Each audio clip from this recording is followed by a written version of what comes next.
Julius Caesar, Shakespeare Made Easy. Modern English version side by side with full original text by Barron. Introduction. Shakespeare Made Easy is intended for readers approaching the plays for the first time, who find the language of Elizabethan poetic drama an initial obstacle to understanding and enjoyment.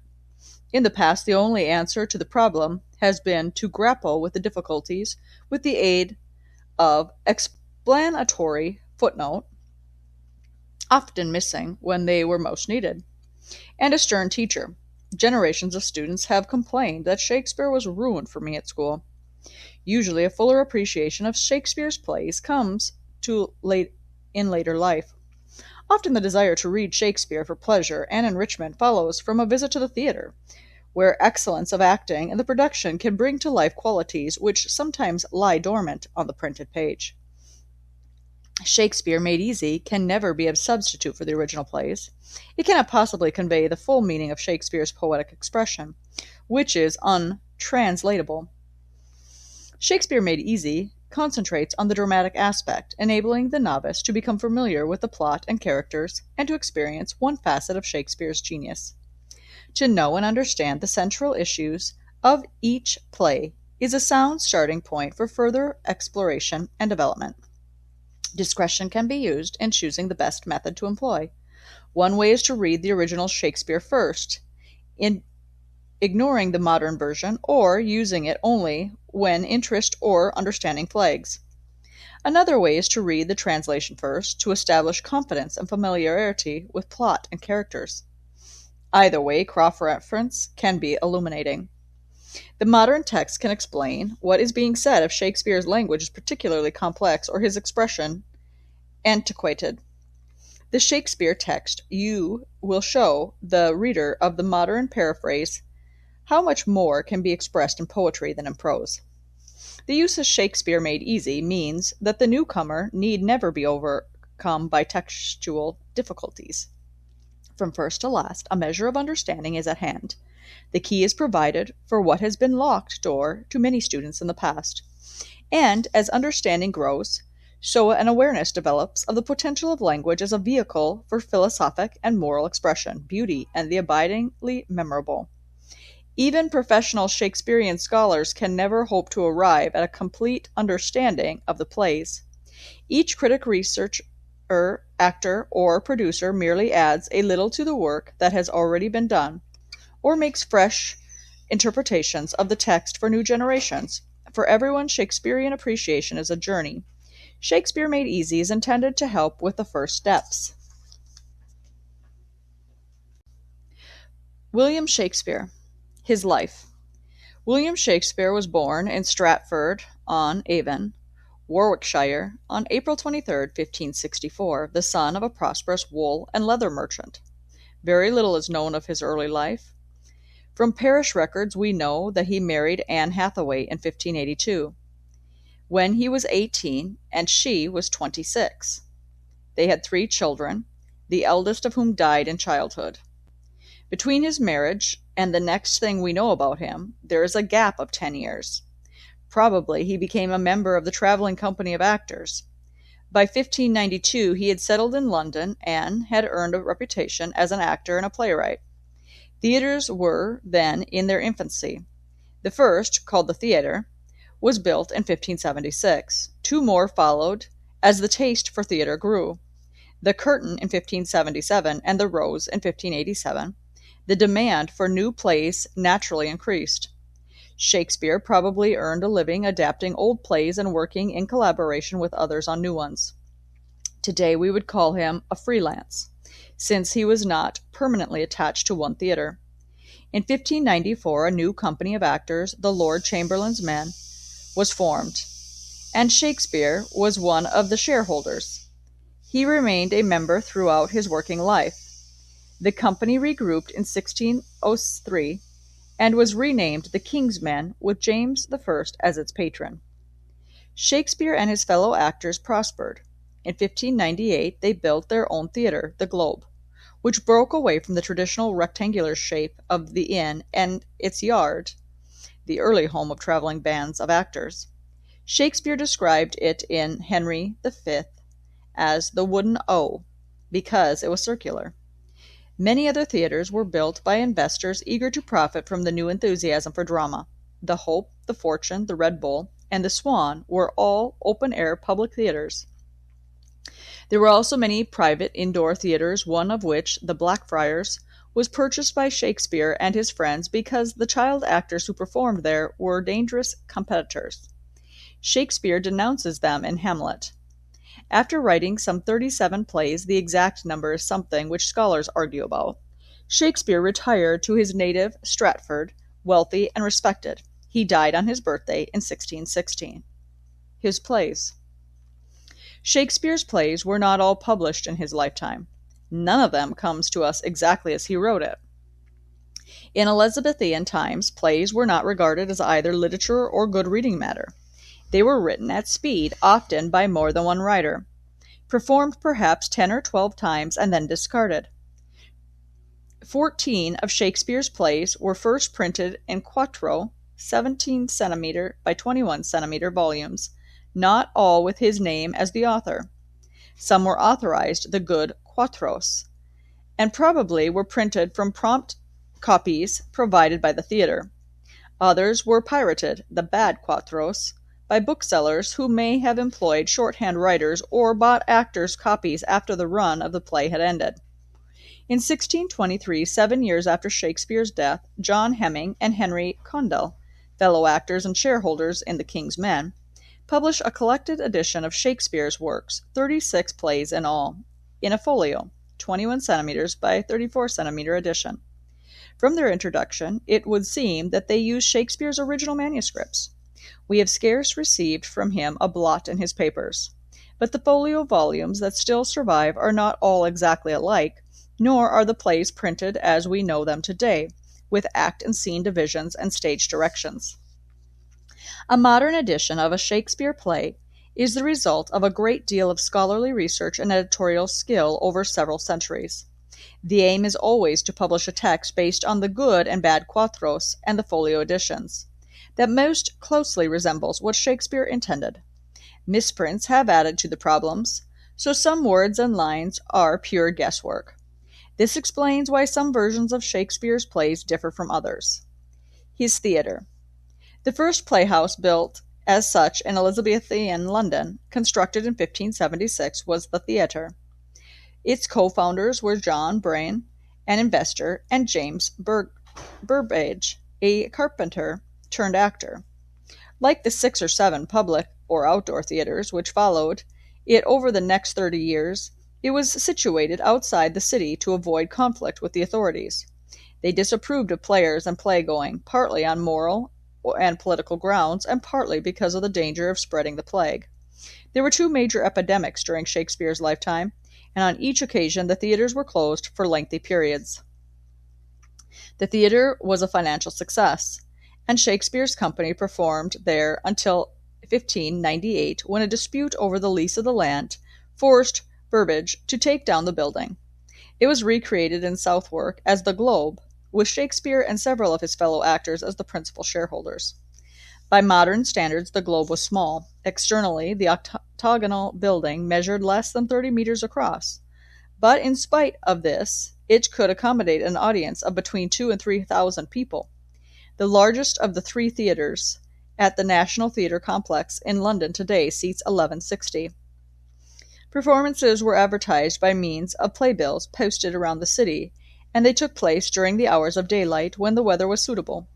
A flag flew to show that all was well, to save playgoers a wasted journey. At the entrance, a doorkeeper collected 1 penny, about 60 cents today, for admission to the pit, a name taken from the old inn-yards where bear baiting and cock-fighting were popular sports. This was the minimum charge for seeing a play. The groundlings, as they were called, simply stood around the 3 sides of the stage in the open air. Those who were better off could pay extra for a seat under cover. Stairs led from the pit to the 3 tiers of galleries around the walls. The higher one went, the more one paid. The best seats cost 1 shilling or $7 today. In theaters owned by spectators like Francis Legley and Philip Henslow, Half the gallery taking went to the landlord. A full house might consist of 800 groundlings and 1,500 in the galleries, with a dozen more exclusive seats on the stage itself for the gentry. A new play might run for between 6 to 16 performances. The average was about 10. As there were no breaks between scenes and no intervals, most plays could be performed in 2 hours. A trumpet sounded 3 times before the play began. The acting company assembled in the tiring house at the rear of the stage. This was where they attired or dressed themselves, not in costumes representing the period of the play, but in Elizabethan doublet and hose. All performers were therefore in modern dress, though no expense was spared to make the stage costumes lavish. The entire company was male. By law, actresses were not allowed, and female roles were performed by boys. Access to the stage from the tiring house was through 2 doors, one on each side of the stage. Because there was no front curtain, every entrance had to have its corresponding exit, so an actor killed on stage had to be carried off. There was no scenery. The audience used its imagination. Guided by the spoken word, storms and night scenes might well be performed on sunny days and mid-afternoon. The Elizabethan playgoer relied entirely on the playwright's descriptive skills to establish the dramatic atmosphere. Once on stage, the actors and their expensive clothes were protected from sudden showers by a canopy, the underside of which was painted blue and spangled with stars to represent the heavens. A trapdoor in the stage made ghostly entrances and grave-digging scenes in Hamlet possible. Behind the main stage, in between the 2 entrance doors, there was a curtained area concealing the small inner stage useful for bedroom scenes.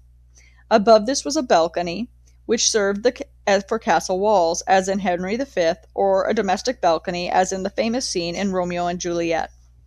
The acting style in Elizabethan times was probably more declamatory than we favor today. But the close proximity of the audience also made a degree of intimacy possible. In those days, soliloquies and asides seemed quite natural. Act and scene divisions did not exist. Those in printed versions of the play today have been added by editors. But Shakespeare often indicated a scene ending by a rhyming couplet. A company such as in The King's Men at the Globe would consist of around 25 actors, half of whom might be shareholders and the rest part-time engaged for a particular play. Among the shareholders in the Globe were several specialists. William Kemp, for example, was a renowned comedian, and Robert Armin was a singer and dancer. Playwrights wrote parts to suit the actors who were available and devised ways of overcoming the absence of women. Shakespeare often was his heroines dresses as young men. The physical contrast between lovers were formal compared with the realism we expect today. His verse. Shakespeare wrote his plays mostly in black verse, that is, unrhymed line consisting of 10 syllables, alternately stressed and unstressed. The technical term for this form is the iambic pentameter. When Shakespeare first began to write for the stage, it was fashionable to maintain this regular beat from the first line of the play till the last. Shakespeare conformed at first, and then experimented.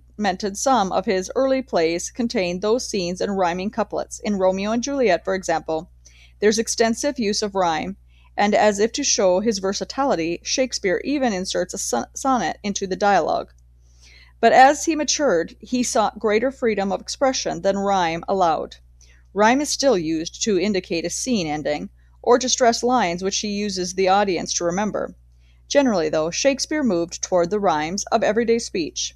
This gave him many dramatic advantages, which he fully and subtly exploits in terms of atmosphere, character, emotion, stress, and pace.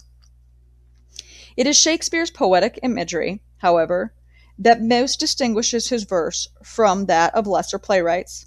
It enables him to stretch the imagination, express complex thought patterns in memorable language, and convey a number of associated ideas in a compressed, economical form. A study of Shakespeare's imagery, especially in his later plays, is often the key to a full understanding of his meaning and purpose. At the other extreme is prose. Shakespeare normally reserves it for the servants, clowns, commoners, and pedestrian matters such as lists, messages, and letters. Julius Caesar. Date. Julius Caesar was written in 1599. It was probably one of the first plays to be performed at the New Globe Theatre, the construction of which began in January of that year.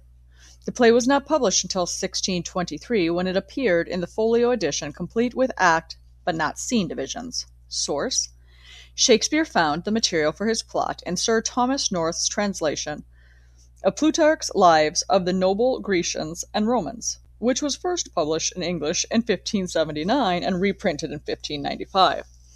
The lives of Marcus, Brutus, Julius Caesar, and Marcus Antonius provided him with three approaches to his central theme: the assassination of Caesar in 44 BC. Plutarch was a moral philosopher more than a historian, so Shakespeare learned a great deal about the characters of the three men, their motives, and their impact on other people. Plutarch's biographies are also the source of most of Shakespeare's other Roman plays. There are several lines and passages in Julius Caesar which resemble North's vivid prose very closely, and a study of the three lives shows that Shakespeare retained much of the original character studies. But he was selective. He added, deleted, and altered to suit his dramatic purposes, telescoping 3 years of history into 6 days of action. The speeches in the Forum have no historical precedent. The emotional and fickle mob is his own invention. The characters of Casca, Octavius, Portia, and Calpurnia are greatly expanded. Shakespeare brought all the minor characters to life. They are mostly only mentioned by name in the original, and deftly woven them into the fabric of the play as a whole. The raw material Julius Caesar is indeed to be found in North's translation of Plutarch, but the finished product is entirely Shakespeare's. Other plays about Caesar were written in Elizabethan times, according to the historical records, but none is thought to have been the precursor of Julius Caesar or to have influenced Shakespeare in writing his own version of the historical facts. Text. Julius Caesar was first printed in the folio edition of 1623, and scholars believe that the text used was originally a prompt book used in the theatre, perhaps one preserved by the editors who would have known the play from its first performances. In Act 4, Scene 3, there seems to be duplication. The news of Portia's death is announced twice. Some editors think Shakespeare intended this, others suggest that the second announcement is the one Shakespeare preferred, and that the first ought to have been deleted. Apart from this, the text is one which scholars call clean, that is to say, it is thought to be very close to Shakespeare's original manuscript. Julius Caesar, modern version. The characters Julius Caesar, Octavius, Marcus Antonius, M. Aemilius Lepidus, Cicero, Publius, Pompilius Lena, Marcus Brutus, Cassius, Casca, Trebonius, Cassius Ligarius, Decius Brutus, Metellus Cimber, Cinna, Flavius, and Marcellus, Artemidorus, a soothsayer, Cinna, another poet, Lucilius, Titanius, Messala, young Cato, Volminus, Varro, Clitus, Claudius, Strato, Lucius, Dardanius, Pindarus, commoners of Rome, Calpurnia, Portia, the ghost of Caesar, senators, guards, servants, attendants, etc. Act 1, Scene 1. A street in Rome. Flavius and Marcellus, 2 tribunes, are trying to disperse a crowd of Roman workers, including a carpenter and a cobbler. Flavius. Go home, you idle wretches, go home. Do you think today's a holiday? Don't you know you tradesmen should wear working clothes on weekdays? You. What's your trade? Carpenter. Me, sir? I'm a carpenter. Marcellus. Then where's your leather apron and your ruler? What are you doing with your best clothes on? You there, what's your job? Cobbler. To be honest, sir, compared with a real tradesman, I'm only what I'd call a mender or a cobbler. But what's your trade? A straight answer. It's a trade I can follow with clear conscience, sir. I'm a mender of bad souls. Marcellus, getting angry. You trade, idiot! You fool! What's your trade? Cobbler, please don't snap at me, sir. But, should you snap, I can mend you. Marillus, what do you mean by that? Mend me, you impudent fellow. Cobbler, why, sir, cobble you. Flavius, understanding at last, oh, so you are a shoe repairer, are you? Cobbler, faith, sir, all my living is based on the all. I don't meddle in tradesmen affairs, nor in affairs with women, but overall I'm a shoe surgeon. When their lives are in danger, I save them. The finest men who ever wore shoe leather have trodden on my handiwork. Flavius, but why aren't you in the workshop today? Why are you lending these men around the streets? Cobbler, to wear their shoes out, sir, so I'll get more work. But joking apart, we've taken the day off to see Caesar and celebrate his victory. Marillus, what is there to celebrate? What treasure has he brought back home? How many hostages has he fetched to Rome, chained to his chariot wheels? Who'll pay us tribute money? Blockheads, numbskulls, fools. Oh, you hard-hearted, cruel men of Rome, don't you remember Pompey? Many a time you climbed up walls and battlements, towers and windows, yes, even to the tops of chimneys, with your infants in your arms, sitting there patiently all the livelong day to see great Pompey pass through the streets of Rome. And when you saw his chariot appear, didn't you all cheer together, making the river Tiber tremble beneath its banks when your cries echoed along its curving shores? And are you now sporting your best clothes, making a public holiday for yourselves, throwing flowers before the man who triumphed over Pompey's son? Be off with you. Run home. Fall on your knees and pray that the gods don't send a plague to punish you for this ingratitude. Flavius. Go, fellow countrymen, and to remedy this fault, gather together all the poor men of your class. Lead them to the banks of the Tiber, and cry there until your tears flood the river to its highest level. The commoners leave sheepishly. See how their ignorant feelings have been touched. They slink away, speechless with guilt. To Marillus, pointing. You go down that way toward the Capitol. I'll take this route. If you find any statues of Caesar with crowns or decorations on them, take them off. Marillus, dare we?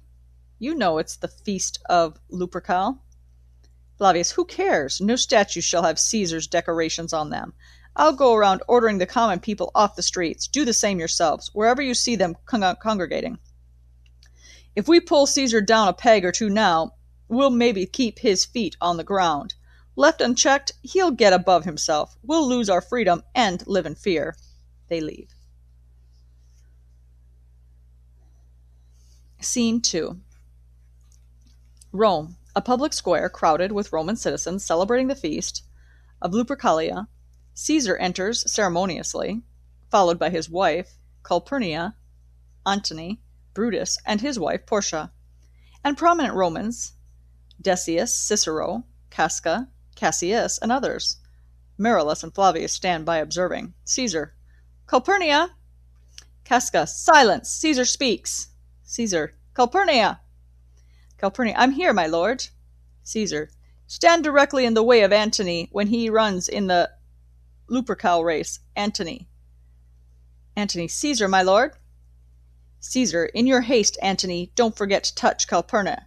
Your wise men say that to be touched during the race is a cure for sterility in women. Antony, I shall remember. When Caesar says, do this, it's done. Caesar, begin then, and leave no ceremony out. A soothsayer or fortune-teller pushes his way through the crowd. Fortune-teller, Caesar! Caesar, who calls me? Casca, stop all this noise. Silence again. Caesar, who calls me from the crowd? I heard a voice rising above the music. Cry, Caesar, speak. Caesar turns to listen. Fortune-teller, beware of Ides of March. March 15th. Caesar, who's that man? Brutus, a fortune-teller, advises you to beware of the Ides of March. Caesar, bring him before me. Let me see his face. Cassius, fellow, come out of the crowd. Face Caesar. Caesar, now what have you to say to me? Repeat yourself. Fortune-teller, beware of the Ides of March. Caesar, brushing him aside. He's a dreamer. Let's leave him. Move on. Trumpets sound, and everyone leaves except Brutus and Cassius. Cassius, are you going to watch the race? Brutus, not me. Cassius, do please. Brutus, I'm not one for games. I haven't got Antony's lively character. Don't let me stop you, Cassius. I'll slip away. Cassius, Brutus, I've been watching you lately. I can tell from your eyes that there's a coolness between us nowadays. You are too stiff and formal with your old friend. Brutus, Cassius, don't be misled. If I look serious, I'm frowning at myself. Recently, I've been at odds with myself over some personal matters, and it's affected my behavior. I don't want to upset my good friends, among whom I include you, Cassius, nor have them think my aloofness has any other reason than the conflict that is going on inside me. It makes me unsociable. Cassius, I've greatly misunderstood your mood then, Brutus, and therefore kept my deep and innermost thoughts to myself. He pauses, then decides to say more. Tell me, good Brutus, can you see your face? Brutus, puzzled. No, Cassius. The eye can only see itself by reflection with the help of other things. Cassius, that's all right, and it's greatly regretted, Brutus, that you have no such mirror to see that your own eyes, your own inner qualities. I've heard many reputable Romans, except, of course, immortal Caesar, mention the name of Brutus when complaining of the present tyranny. They've wished that noble Brutus wasn't so blind. Brutus, what dangers are you leading me into, Cassius, that require me to search inside myself for things that are not there? Cassius, good Brutus, bear with me while I explain. You know you cannot see yourself except by reflection. I'll be your mirror, then, and tell you faithfully things about yourself that you yourself don't know. Don't be suspicious of me, Brutus. If I were anybody's fool, or if I cheapened my friendship by offering it to everyone, or if you think I fawn over men, then slander them afterwards, or that I'm everybody's friend when I'm out drinking, then regard me as a dangerous man. Trumpets sound and shouts are heard. Brutus, why the shouting? I fear the people have chosen Caesar as their king. Cassius, eagerly, yes, do you fear it? Then I take it you wouldn't wish it to happen. Brutus, I wouldn't, Cassius. Yet I'm very fond of him, but why are you holding me here so long? What are you trying to tell me? If it's anything to do with the welfare of the people, show me honor on the one hand and death on the other, and I'm indifferent either way. God knows I value my honor more than I fear death. Cassius, I know that quality is within you, Brutus, as well as I recognize your looks. Well, honor is the subject of my story. I don't know what you and the other men think of this life. For me, I'd just as soon be dead as to be in awe of a fellow human being. I was born as free as Caesar, and so were you. We've both been fed as well. We can both endure the cold of winter as well as he can. Once on a cold, windy day, when the choppy Tiber was beating against its shores, Caesar said to me, Cassius, I dare you to jump into this stormy sea with me and swim to that point yonder. That said, armored though I was, I plunged in and challenged him to follow. So indeed he did. The sea raged, and we fought against it with vigorous strokes, pushing the waves aside and overcoming the stream in our eager rivalry. But before we could reach the point we'd chosen, Caesar cried, Help me, Cassius, or I'll drown. So, like our great ancestor Aeneas, who took old Achesis on his shoulders and rescued him from the flames of Troy, I saved the tired Caesar from the waves of the Tiber. And this same man is now become a god, whereas Cassius is a wretched nobody, who must bow to Caesar, condescends to nod to him. He had a fever when he was in Spain, and at its height I noticed how he shook. It's true, this god actually shook. The blood drained from his cowardly lips, and that self-same eye, whose stare awes the world, lost its sparkle. I heard him groan, and yes, that tongue of his, that called on Romans to take heed of him and write down his speeches in their notebooks. Alas, it cried, Give me something to drink, Titanius, like a sick girl. Ye gods, it amazes me that a man so lacking in courage is able to outdistance the pack and become the emperor. Shouts again, the sounds of trumpets. Brutus. The crowd roars again. I believe the applause must be for some new honors lavished on Caesar. Cassius. Why, man, he straddles the narrow world like the Colossus of Rhodes, and we, lesser men, walk beneath his huge legs, peeping around, going to our graves dishonored. Men at some time are masters of their fates. The fault, dear Brutus, is not in our stars, but in ourselves, that we are inferior in rank, Brutus and Caesar. What's so special about Caesar? Why should that name be more famous than our own? Write them side by side. Yours is as good a name. Say them at each rolls of the tongue. Weigh them. They are of equal weight. Conjure with them. Brutus will summon up a supernatural spirit as effectively as Caesar.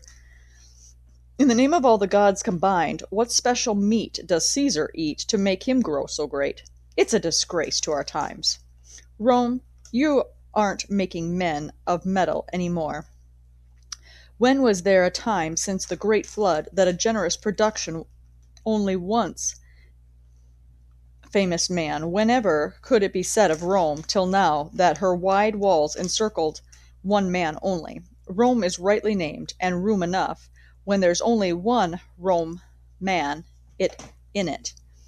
Oh, you and I have heard our fathers say that there was once a man called Brutus, who would as soon have let the devil reign in Rome as tolerate a king.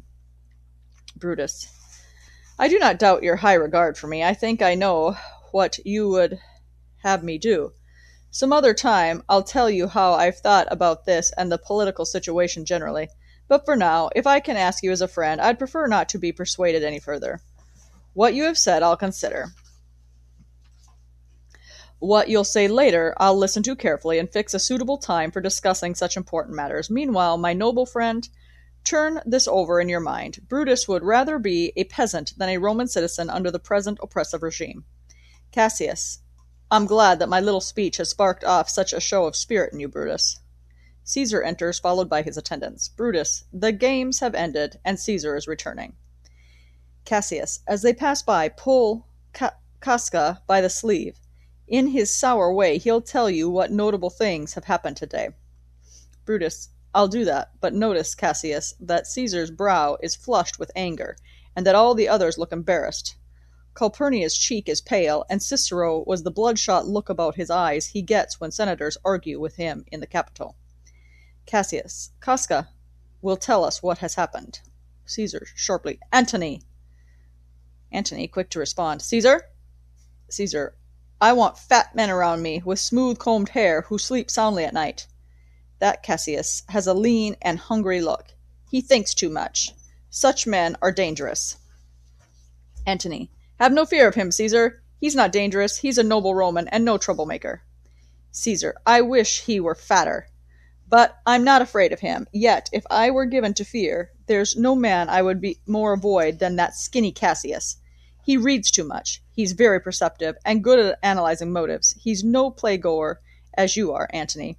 He never listens to music. He seldom smiles, and when he does, he smiles as though in self-mockery, reproaching himself for ever smiling at anything. Men like him are never content while others rank above them. Therefore, they are very dangerous. In case he misunderstood, I'm only telling you what might be feared, not what I fear, for I am Caesar always. Beckoning to Antony, stand on my right. My left ear is deaf, and tell me honestly what you think of him. They leave together, followed by Caesar's attendants. Casca, bluntly, you pulled my cloak. Do you want to speak with me? Brutus, aye, Casca. What happened today to make Caesar look so grim? Casca, well, you were with him, were you not? Brutus, I wouldn't be asking you what happened if I had been. Casca, well, they offered him a crown, and when it was offered, he brushed it aside with the back of his hand like this. Casca demonstrates, and the people all shouted. Brutus, what was the second noise for? Casca, for the same reason. Brutus, they shouted 3 times. What was the last cry for? Casca, why, the same again. Brutus, was the crown offered to him 3 times? Casca, yes, indeed it was. And he put it aside 3 times, each time more gently than the last, and at every putting aside, my honest fellow citizens shouted. Cassius, who offered him the crown? Casca, why, Antony. Brutus, tell us how, gentle Casca.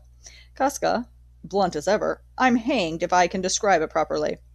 It was all tomfoolery. I took no notice. I saw Mark Antony offer him a crown. Well, it wasn't really a crown. It was one of those laurel wreaths. And as I told you, he set it aside the first time, mind you. I think he wanted to have it.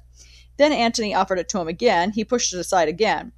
In my opinion, he was very reluctant to let it go of it. And then Antony offered it a 3rd time. He turned it away the 3rd time, and as he continued to refuse it, the mob hooted and clapped their rough hands and threw their sweaty nightcaps in the air, delivered so much stinking breath because Caesar had refused the crown that it almost choked Caesar. He fainted and collapsed at the smell. For myself, I didn't dare laugh, in case I opened my mouth and breathed this stench. Cassius, but one moment, please. Did Caesar faint? Casca, he fell down in the marketplace and foamed at the mouth and was speechless. Brutus, very likely. He suffers from falling sickness, epilepsy. Cassius, no, not Caesar. It's you and I honest Casca, who have this falling sickness. Casca, I don't know what you mean by that remark, but Caesar certainly fell down. If the rabble didn't cheer him or hiss him according to whether he pleased or displeased them, as they applaud actors in the theater, call me a liar. Brutus, what did he say when he came to? Casca, well, before he fell down. When he realized the mob was glad, he turned down the crown, he loosened his collar and offered them his throat to cut. And if I had been a craftsman with a proper tool to use as a weapon, may I go to hell with the sinners if I would not have taken him at his word. And so he fell. When he came to, he said, if he'd done or said anything improper, he hoped that the gentleman would blame his infirmity. 3 or 4 young women where I stood cried, Alas, poor soul, and forgave him with all their hearts. But take no notice of them. If Caesar had stabbed their mothers, they'd have said the same. Brutus, and after that, he came away displeased? Casca, yes. Cassius, did Cicero say anything? Casca, yes, he spoke in Greek. Cassius, to what effect? Casca, now, I could tell you that. I couldn't look you in the eyes again. But those who understood him smiled at each other and shook their heads. Speaking for myself, it was Greek to me. I can tell you some more news, too, for pulling the decorations off Caesar's statues, Marullus and Flavius have been executed. Farewell. There was still more nonsense, if I could remember it. Cassius, will you eat with me tonight, Casca? Casca, no, I'm busy. Cassius, will you dine with me tomorrow? Casca, yes, if I'm still alive and you haven't changed your mind, and your dinner is worth eating. Cassius, good, I'll expect you. Casca, yes, do. Goodbye to you both. Casca leaves. Brutus, what a blunt fellow he's grown up to be. He was sharp enough when he was at school. Cassius, he still is when taking part in bold or noble enterprises. This abrupt manner is something he puts on. His abrasiveness makes his shrewd remarks more palatable. Men can stomach what he says. It's more digestible and appetizing. Brutus, smiling, and so it is. For now, I'll leave you. Tomorrow, if you want to talk to me, I'll call on you. Or, if you wish, come to my place and I'll be waiting for you. Cassius, I'll do that. Meanwhile, think things over. Brutus leaves. Well, Brutus, you are noble, but I can tell that your honorable qualities can be given a new direction. Therefore, men of noble minds should always mix with their kind, who is so incorruptible that he can't be seduced. Caesar has a grudge against me, but he likes Brutus. If I were Brutus, and he were Cassius, he wouldn't play his tricks on me. Tonight I'll throw notes through his open window in different handwriting, pretending they come from various citizens, all referring to his high reputation among Romans. I'll make subtle references to Caesar's ambitions. After that, Caesar had better sit tight because we'll undermine him or suffer the consequences. He leaves. Scene 3. A street in Rome, a storm is raging. Casca meets Cicero. Cicero, good evening, Casca. Have you taken Caesar home? Why are you so breathless, so wide-eyed? Casca, aren't you upset when the entire world shakes as if it's insecure? Oh, Cicero, I've been tempest when violent winds have split substantial oaks. I've seen the aggressive ocean swell, grow angry, and break into a foam, to join the threatening clouds on high. But never till tonight, never till now, have I ever endured a tempest featuring ball of fire. Either way, civil war in heaven, or else the world has grievously offended the gods and provoked them into sending down destruction. Cicero, why? Did you see anything else that was strange? Casca, an ordinary slave, you know him well by sight, held up his left hand, which burst into flames and burned like 20 torches put together. And yet his hand wasn't burnt as though fire couldn't harm him. Besides, I haven't sheathed my sword since. Near the Capitol I met a lion that stared at me and passed unheedingly, without hurting me, and a crowd of 100 women, all aghast, transformed with fear, swore they saw men, all on fire, walking up and down the streets.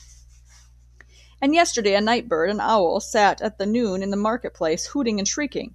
When all these phenomena coincide, let it be said, the explanation are such and such, it's all perfectly natural, because I believe they are omens with a particular purpose. Cicero, indeed, it's most peculiar weather. But men can interpret things to suit themselves quite differently from their original meaning. Is Caesar going to the Capitol tomorrow? Casca, he is. He told Antony to let you know he'd be there tomorrow. Cicero, good night then, Casca. We shouldn't be out walking under this stormy sky. Casca, farewell, Cicero. Cicero goes his way home. Cassius enters. Cassius, sword at the ready. Who's there? Casca, a Roman. Cassius, it sounds like Casca. Casca, you've a good ear, Cassius. What a night this is. Cassius, it's a very pleasant night for honest men. Casca, whoever knew the heavens to be so menacing? Cassius, those who have realized the earth is so full of faults. Personally, I've walked about the streets at the mercy of this dangerous night with my robe unbuttoned, Casca, as you can see, bearing my chest to thunderbolts. And when forked lightning seems to tear the skies apart, I offered myself as a prime target. Casca, but why did you tempt Providence in this way? Men ought to fear and tremble when the most mighty gods, by means of signs, send such dreadful messengers to terrorize us. Cassius, Casca, you're dull-witted. You're lacking in true Roman spirit, or else you aren't using it. You look pale and stare and act afraid, and you work yourself up into a state of amazement on seeing heaven in a tantrum. But if you'd analyze the real reason why there are all these fires, why all these ghosts go gliding by, why birds and beasts change their nature, why old men, idiots, and children turn to prophesying, why all these things unnaturally adopt new behavior patterns, well, you'll find the heaven has made these changes to indicate its displeasure, as a warning about some abnormal state of affairs. Now I could name a man to you, Casca, very similar to this dreadful night that thunders, lightens, opens graves, and roars like the lion in a capital. A man no mightier than yourself or me in terms of personal attention, yet who's become awe-inspiring and frightening, like these strange phenomena. Casca, it's Caesar, you mean, isn't it, Cassius? Cassius, let it be who it is. Romans today have muscles and limbs just like their ancestors, but alas the times, our fathers' minds are dead, and our mothers' spirits govern us. The fact that we tolerate tyranny shows we are mere women. Casca, indeed. They say that tomorrow the senators intend to make Caesar a king, and that he'll wear the crown everywhere by sea and on land except here in Italy. Cassius, I know where I'll sheathe this dagger then. He mimes a stabbing action at his heart. Cassius will rescue Cassius from slavery. With this he grips his dagger firmly. You gods, you make weak men strong. With this, O gods, you defeat tyrants.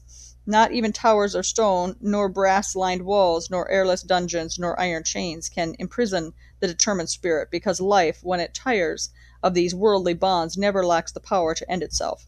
If I know this, then so does all the world, and any tyranny I suffer under I can shake off at my will. The thunder continues. Casca, so can I. Every slave has the power in his own hands to escape from captivity.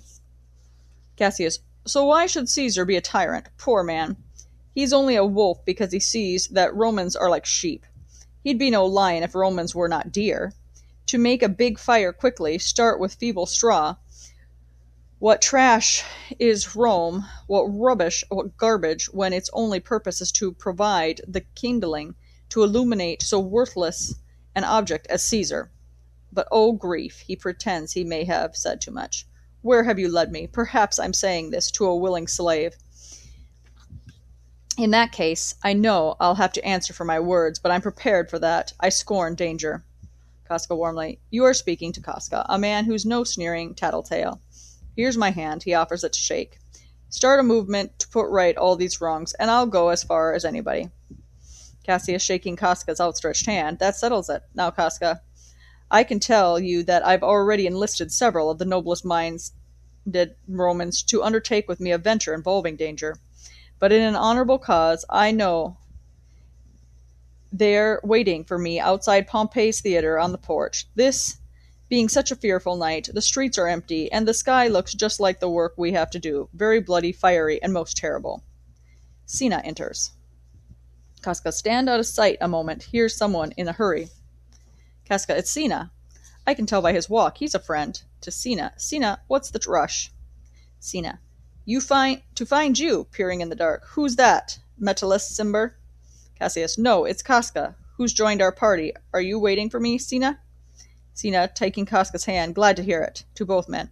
What a fearful night this is. 2 or 3 of us have seen some strange sights. Cassius, insisting. Are they waiting for me? Tell me. Sina, yes, they are. Oh, Cassius, if you could only get the noble Brutus to join our group. Cassius, don't worry, good Sina, handing him a document. Take this paper, make sure to put it in the magistrate's chair, where Brutus will discover it, producing another, and throw this through the open window. A third, stick this with wax on the statue of Brutus's ancestor. When you've done all this, make your way to Pompey's porch, where you'll find us. Are Decius, Brutus, and Trebonius there? Sina, everyone except Metellus Cimber, who's gone to find you at your house. Well, I'll hurry off and spread these papers as you've asked me. Cassius reminding him.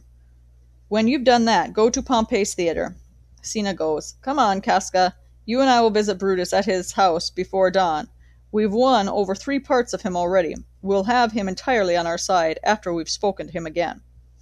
Casca. Oh, he's very popular with people. What would seem wrong if we did it with magically become right and virtuous with his backing. Cassius, Brutus's prestige and why we badly need him. You have rightly judged. Let's go. It's after midnight, and before day comes, we must wake him and make sure he's on our side. They leave together.